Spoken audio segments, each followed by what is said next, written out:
গরুর পা দিয়ে হালিম রান্নার একটা ছোট রিল শেয়ার করেছিলাম গতকাল, যেটা সবাই অনেক পছন্দ করেছে এবং রেসিপিটা চেয়েছিলেন। তো আজকে আমি সেই রেসিপিটাই শেয়ার করব।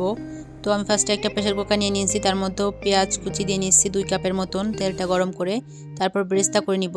বেরেস্তার অর্ধেকটা উঠায় রাখবো ডেকোরেশনের জন্য, আর অর্ধেকটার মধ্যে বিভিন্ন প্রকার বাটা দিয়ে নিব। এখানে হচ্ছে গিয়ে লবণ দিয়ে নিছি, তারপরে হচ্ছে গিয়ে আদা বাটা, রসুন বাটা, জিরা বাটা, আর হচ্ছে অল্প একটু পেঁয়াজ বাটা দিয়ে নিছি।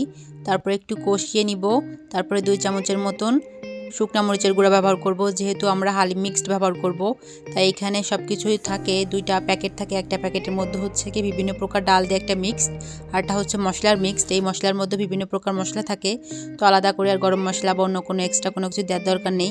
আমি যেভাবে দেখাচ্ছি ওইভাবে করলেই হবে। তো মশলাটাকে সুন্দরভাবে কষিয়ে নিব। যখন মশলাটা থেকে তেলটা ছেড়ে দিবে তখন আমি পাগুলো দিয়ে নিব। তারপরে একটু সামান্য পানি দিয়ে নিব, যাতে মশলাটা পুড়ে না যায় এবং কষানোটা সুন্দর হয়। তো এই পর্যায়ে দেখুন সুন্দরভাবে কষিয়ে নিচ্ছি, আর পাগুলো অনেক ক্লিন পরিষ্কার হয়েছে সুন্দরভাবে। তো আপনারা আমার ফেসবুক পেজ থেকে চেক আউট করে নিতে পারেন। পা ক্লিন করার একটা সহজ টেকনিক আমি শেয়ার করছি। তো এখানে আমি 3 কাপের মতো পানি দিয়ে নিছি। তারপর হচ্ছে সিটি দিয়ে নেওয়ার জন্য প্রেসার কুকারের ঢাকনাটা বন্ধ করে দিয়ে আমি 10 থেকে 15টা সিটি দিয়ে নিব। তারপরে আমি এই পর্যায়ে 2 কাপের মতো পানি গরম করে নিয়েছি। তার মধ্যে যেই ডালের মিক্সটা থাকে ওই মিক্সটা আমি ভিজিয়ে দিব।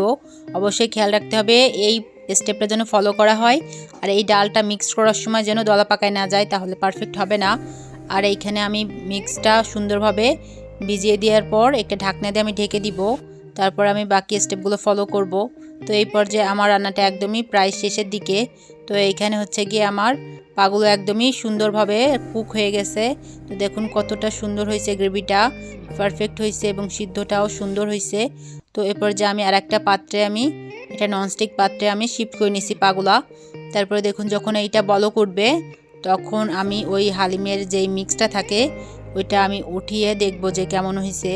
তো দেখুন কতটা সুন্দরভাবে পারফেক্টলি এটা কিন্তু ভিজে গেছে, একদম পারফেক্ট হয়েছে। তো আপনারা অবশ্যই আমি যেভাবে বলছি ওইভাবে ট্রাই করবেন। তো এরপর যে আমি এইগুলো কিন্তু ঢেলে দিচ্ছি পাগুলোর মধ্যে। তো আমার এখানে পানি একদম পারফেক্ট আছে, আলাদা করে আর পানি দেওয়া লাগেনি। তো আপনাদের যদি মনে হয় যে আর একটু পানি দেওয়ার দরকার তাহলে একটু গরম পানি দিয়ে নিতে পারেন।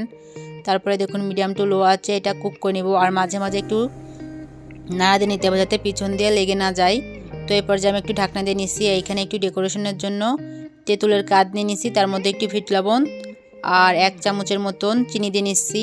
যদি বাসায় লেবু না থাকে তাহলে এই তেঁতুলের কাঠটা ট্রাই করতে পারেন, আর লেবু থাকলেও এটা ট্রাই করতে পারেন, ভালো লাগবে। তো তারপর হচ্ছে পেঁয়াজ ব্রেস্তা, লেবু আর হচ্ছে ধনেপাতা কুচি আর কাঁচামরিচ কুচি দিয়ে নিচ্ছি। তো এই পর্যায়ে দেখুন আমার রান্নাটা একদম প্রায় কমপ্লিট। তো দেখুন কতটা সুন্দরভাবে ধোয়া বেরোচ্ছে। তো গ্রেভিটা একদম পারফেক্ট হয়েছে। তো এর থেকে বেশি গ্রেভিটা যদি টানাই তাহলে কিন্তু এটা বেশি ভালো হবে না, শুকায় যাবে ঠান্ডা হওয়ার পর, তখন আবার বেশি ভালো লাগবে না। এই পর্যায়ে আমার রান্নাটা একদমই কমপ্লিট হয়ে গেছে। দেখুন কতটা সুন্দরভাবে তেলটা ছেড়ে দিচ্ছে। তো যখনই দেখবেন যে তেলটা একদম ছেড়ে দিচ্ছে তখন আপনারা নিজেরাই বুঝতে পারবেন যে কতটা পারফেক্ট হয়েছে। তো এই পর্যায়ে আমি একদম বন্ধ করে দিব চুলাটা। তারপরে আমি সুন্দরভাবে ডেকোরেশনটা করে নিব। দেখুন কতটা সুন্দর এবং পারফেক্ট হয়েছে। এই লেগ পিসগুলাও মানে পাগুলাও এত সুন্দরভাবে কুক হয়েছে যে বলার বাইরে, আর খেতেও মাশাআল্লাহ অনেক সুন্দর হয়েছে। তো যার যার ইচ্ছা মতন আপনারা ডেকোরেশন করে নিতে পারেন। তো আমি এইখানে ডেকোরেশনটা করে নিচ্ছি। তো কাঁচামরিচ কুচি, বেরেস্তা আর হচ্ছে ধনিয়া পাতা কুচি আর একটু লেবুর রস দিয়ে নিব।